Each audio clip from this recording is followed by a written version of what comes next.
Class 6 history का chapter 6। तो चलिए स्टार्ट करते हैं। नाम मैंने चैप्टर का नहीं लिखा है क्योंकि नाम की ज़रूरत नहीं है, क्योंकि चैप्टर 6 है और वैसे भी नाम आप लोग अपनी बुक में देख सकते हो। मैं सिर्फ नोट्स प्रोवाइड करता हूँ साथ में एक्सप्लेनेशन के।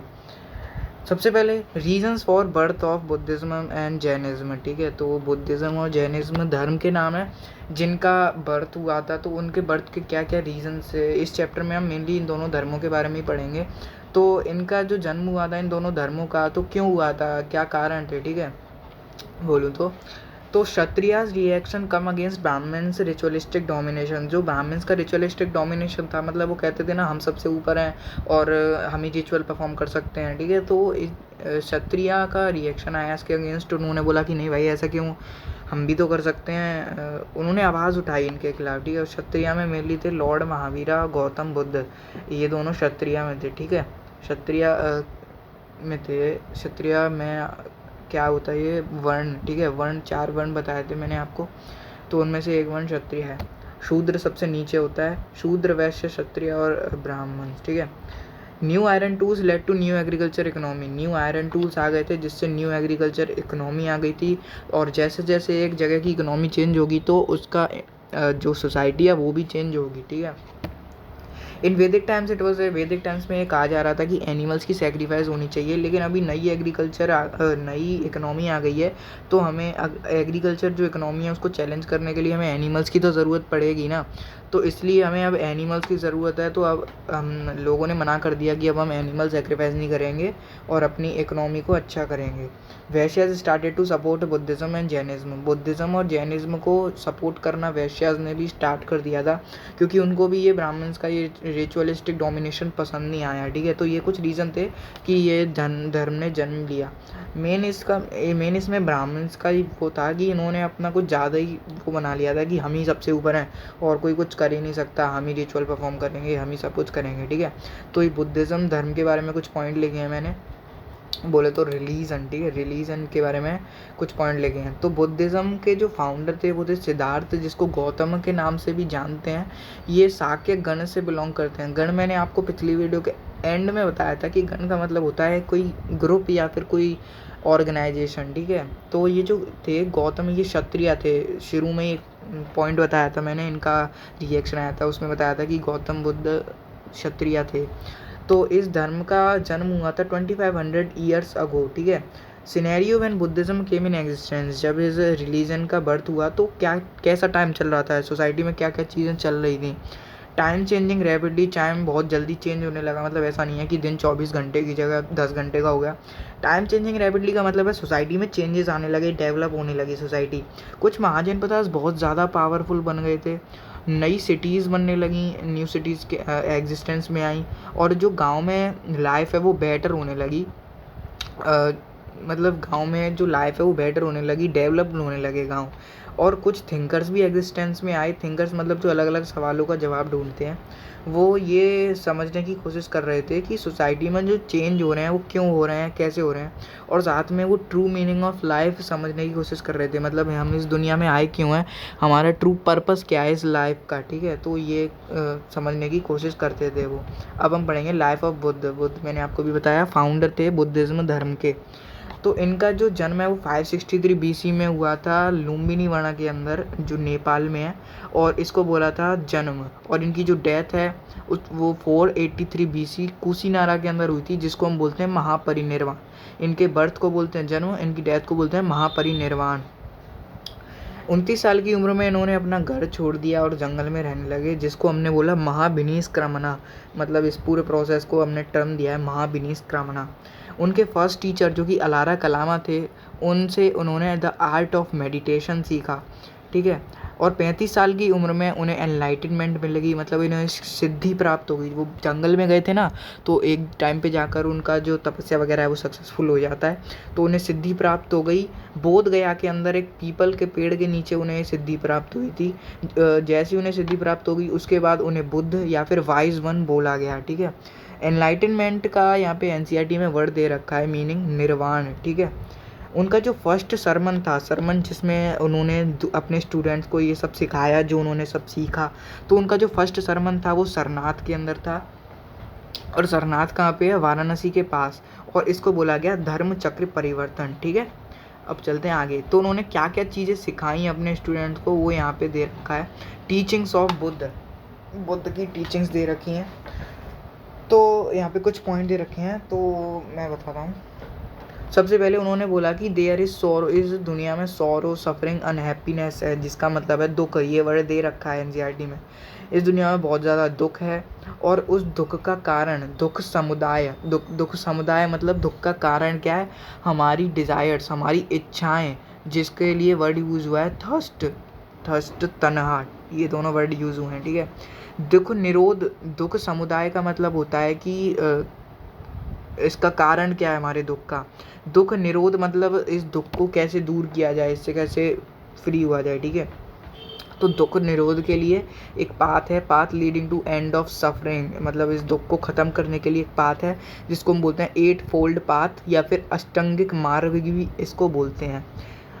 ये उनकी ये जो ABCD पॉइंट है, ये चारों पॉइंट एक ही में आ जाते हैं कि उन्होंने बोला कि इस दुनिया में बहुत दुख है, दुख का कारण क्या है, और दुख को कैसे ख़त्म किया जा सकता है। और उसके बाद उन्होंने बोला कि जो भी ह्यूमन, एनिमल और नेचर होते हैं, उनके साथ हमें काइंडली बिहेव करना चाहिए, अच्छे से बिहेव करना चाहिए, और हमें सबकी लाइफ की रेस्पेक्ट करनी चाहिए। सारे ह्यूमन, एनिमल्स और नेचर के सबकी लाइफ की रेस्पेक्ट करनी चाहिए।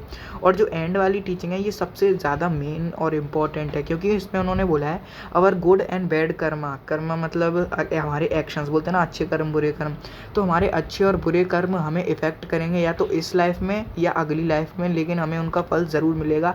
अगर अच्छे कर्म है तो अच्छा फल मिलेगा, बुरे कर्म है तो बुरा फल मिलेगा। ठीक है, तो ये कुछ टीचिंग्स थी बुद्ध की।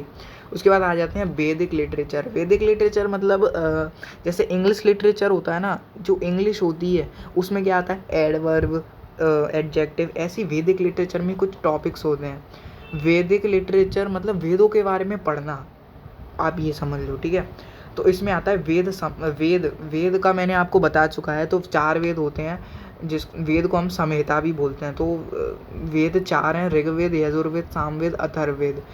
और जो ब्राह्मण्स हैं वो वेदों के अंदर जो हिम्स होती हैं उसकी एक्सप्लेनेशन देते हैं। कुछ ब्राह्मण्स वेदों से अटैच्ड भी होते हैं, वेदों के अंदर कुछ ब्राह्मण्स का मेंशन भी होता है। आर्यंकास मतलब फॉरेस्ट टेक्स्ट, ये फॉरेस्ट टेक्स्ट होते हैं आर्यंकास, जो कि हर्मिट्स और स्टूडेंट्स के लिए होते हैं। उपनिषद्स का लिटरल मीनिंग होता है अप्रोचिंग एंड सिटिंग नियर, और उपनिषद्स वेदों के एंड में आते हैं, इसलिए इनको वेदांत भी बोलते हैं। ठीक है, during the period when Buddha was giving teachers or discussing religious subjects, there was also other thinkers exploring difficult questions। मतलब मैं हिंदी में ही बोल दिया करूँगा क्योंकि यार ऐसे टाइम लग जाता है। ठीक है, जब बुद्ध टीचिंग्स दे रहे थे और अलग अलग रिलीजियस सब्जेक्ट्स को डिस्कस कर रहे थे, उसी टाइम पे कुछ और लोग भी थे जो अलग अलग डिफ़िकल्ट क्वेश्चंस का जवाब ढूंढने की कोशिश कर रहे थे। क्वेश्चंस जैसे कि हमारी डेथ के बाद क्या होता है, और हम सेक्रीफाइसेस क्यों परफॉर्म करते हैं, सेक्रीफाइसेस परफॉर्म करने से मिलता क्या है, ट्रू मीनिंग, या फिर हमारी ज़िंदगी का, हमारी लाइफ का पर्पस क्या है। ठीक है, ऐसे ऐसे क्वेश्चंस का जवाब ढूंढने की वो कोशिश करते थे। Many thinkers believe that there must be something world that would be permanent. कुछ थिंकर्स को ये विश्वास था कि इस दुनिया में कुछ तो ऐसा है जो परमानेंट होगा। हर चीज़ ऐसा नहीं है कि हमेशा ख़त्म ही होनी है, कोई ना कोई चीज़ तो ऐसी होगी जो परमानेंट होगी, जो कभी ख़त्म ही नहीं हो सकती। तो इस लाइन से यहाँ पे कॉन्सेप्ट निकला इंडिविजुअल सोल मतलब आत्मा, और यूनिवर्सल सोल जो ब्रह्मांड है। तो ये बिलीव किया करते थे कि ये दोनों एक ही हैं, बोथ आर वन। जो इंडिविजुअल सोल है मतलब आत्मा, और जो यूनिवर्सल सोल है मतलब ब्रह्मांड, ये दोनों एक ही हैं, ऐसा ये बिलीव करते थे। अब यहाँ पे उपनिषद के बारे में थोड़ा डिटेल दिया है, मैंने आपको ऊपर बताया था। उपनिषद के अंदर थिंकर्स के आइडियाज़ थे वो रिकॉर्डेड किए जाते थे। जो थिंकर्स थे ना, अलग अलग सवालों का जवाब ढूंढते थे, उनके आइडियाज़ इसमें रिकॉर्ड किए जाते थे। और इसमें भी जनरली मैन होते थे, ज़्यादातर तो मैन ही होते थे। वुमेन बहुत ओकेजनली होती थी, बहुत कम ही होती, लेकिन यहाँ पे एक वुमेन का एग्जांपल दिया है, गार्गी। ठीक है, और जो पुअर लोग थे वो भी कम पार्टिसिपेट करते थे ऐसी चीज़ों में, लेकिन एक आदमी का नाम दिया है सत्यकामा जवाला।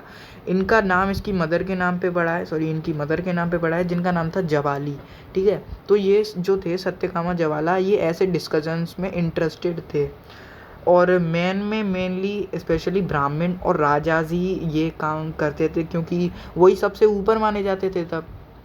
उपनिषद में टीचर्स और स्टूडेंट्स की कन्वर्सेशन भी रिकॉर्ड की जाती थी, जो टीचर्स और स्टूडेंट्स के बीच में बात होती थी। और इसमें जो भी थे वो सब सिंपल डायलॉग थे, ठीक है। उपनिषद के अंदर सारे सिंपल डायलॉग यूज़ किए जाते थे।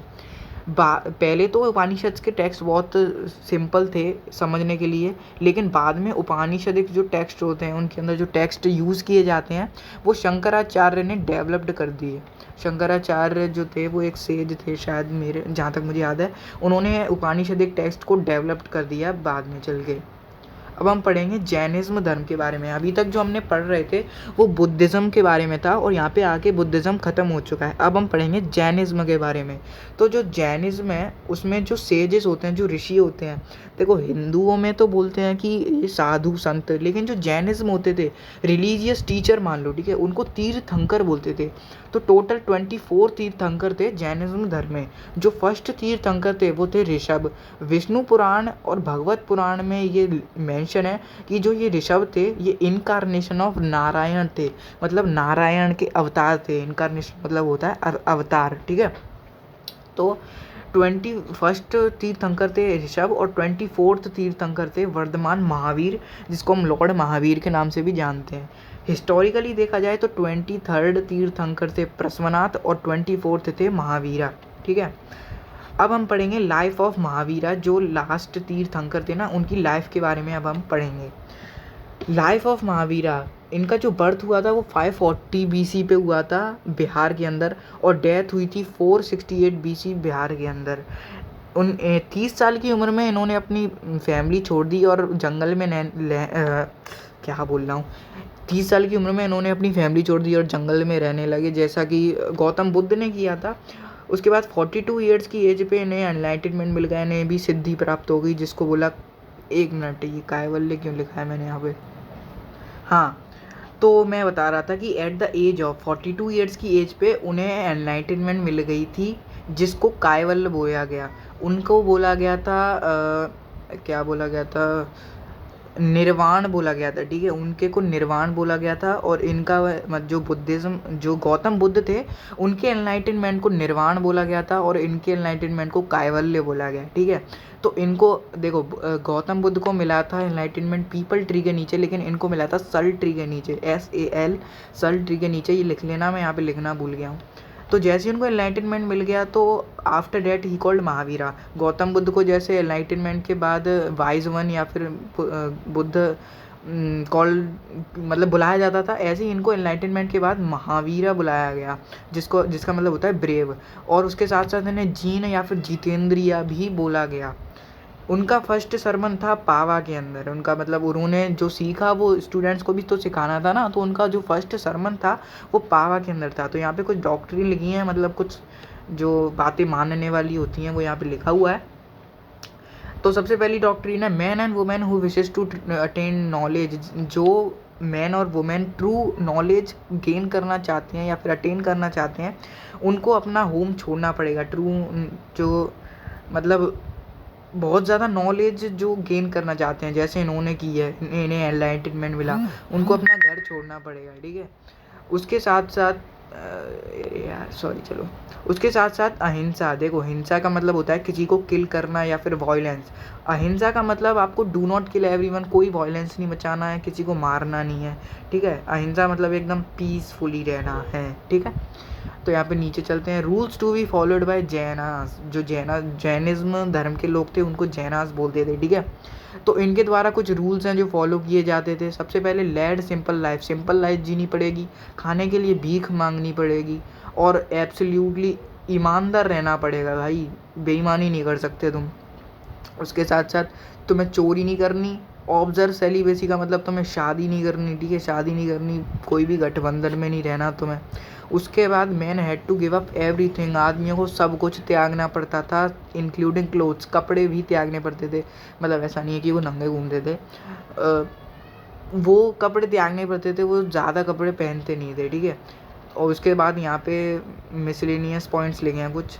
तो miscellaneous point, Jainism supported by traders. जो ट्रेडर्स थे वो जैनिज्म को सपोर्ट किया करते थे। जैनिज्म मतलब मैंने आपको बता दिया धर्म है एक, तो ट्रेडर्स जैनिज्म को सपोर्ट किया करते थे। Farmers found difficult to follow. देखो यहाँ पे मैंने आपको बताया था कि जैनाज़ के द्वारा जो रूल्स फॉलो किए जाते थे उसमें किसी को किल नहीं करना है, मतलब डॉक्ट्रिन थी ना कि किसी को किल नहीं करना है, अहिंसा। लेकिन यहाँ पे जो फार्मर्स थे उनको इंसेक्ट्स को किल करना पड़ता था अपनी फसल को बचाने के लिए, इसलिए फार्मर्स इसको फॉलो नहीं कर पाते थे। तो ये जो जैनिज़्म था, ये जो धर्म था, नॉर्थ इंडिया, गुजरात, तमिलनाडु, कर्नाटका तक फैल गया था। तो इनकी जो टीचिंग्स थी, देखो उनकी गौतम बुद्ध की जो टीचिंग्स थी वो प्राकृतिक लैंग्वेज में थी। इनकी कुछ टीचिंग्स ओरली थी, लेकिन कुछ टीचिंग्स यहाँ पे लिखी भी, रिटन डाउन मतलब लिखी हुई भी मिली हैं, जो कि प्रेजेंटली अवेलेबल हैं वलाबी गुजरात। ये जगहों का नाम बहुत इंपॉर्टेंट होता है, तो उनको याद रखना।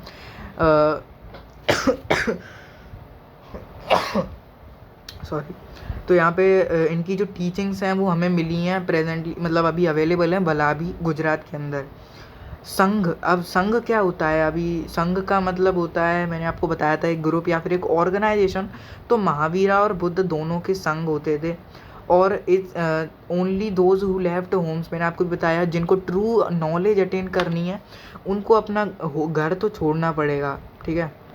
तो जो बुद्धिस्ट संघ थे, मतलब बुद्धिस्ट का जो ग्रुप था, एक ऑर्गेनाइजेशन थी, उनके जो रूल्स थे वो विनया पिटाका के अंदर लिखे। विनया पिटाका आप एक बुक मान लो, ठीक है, डॉक्यूमेंट्स मान लो, कुछ भी मान लो, तो इसके अंदर इनके रूल्स लिखे हैं, ठीक है। तो ये विनया पिटाका के बारे में भी मैंने पॉइंट्स लिखे हैं। सबसे पहले all man and women joint संघ, जो भी सारे मैन और वुमेन थे वो सब संघ को ज्वाइन कर सकते थे। और मैन और वुमेन की सेपरेट ब्रांचेस थी, मैन की अलग, वुमेन की अलग, ठीक है। वैसे इसको विमेन बोलते हैं, मैं वुमेन करा जा रहा हूँ। टू जॉइन द संघ, मतलब संघ को ज्वाइन करने के लिए लोगों को परमिशन लेनी पड़ती थी। चिल्ड्रन है तो अपने पेरेंट्स की परमिशन लेनी है, डेबिटर को क्रेडिटर की, वाइफ को हस्बैंड की, ठीक है, और स्लेव्स को मास्टर की, ठीक है। तो परमिशन लेनी पड़ती थी भाई, ठीक है। अब हम देखते हैं जो संघ ज्वाइन करते थे उनके लिए भी कुछ रूल्स हैं। जिनको सिंपल लाइफ जीनी पड़ती थी, मेडिटेशन करना है और खाने के लिए भीख मांगनी है। और जो भीख मांगते थे उनको बोलते हैं भिक्खूज एंड भिक्खुनीज, ठीक है, जो भीख मांगते थे। टॉथ एंड हेल्प अदर, मतलब दूसरों को भी चीज़ें सिखानी होती थी और दूसरों की हेल्प करनी पड़ती थी। और उसके साथ साथ अगर कोई डिस्प्यूट हो गया है तो उसको सेटल करने के लिए मीटिंग्स होती थी संघ के अंदर, ठीक है। डिस्प्यूट मतलब कोई झगड़ा वगैरह हो गया, ठीक है। अब हम ये लास्ट टॉपिक है मोनास्ट्रीज़। मोनास्ट्रीज़ क्या होता है? मतलब जब जैनिज़्म और बुद्धिज़्म धर्म के लोग एक जगह से दूसरी जगह ट्रैवल करते हैं, और वो तभी रुकते हैं जब बीच में बारिश होती है, ठीक है।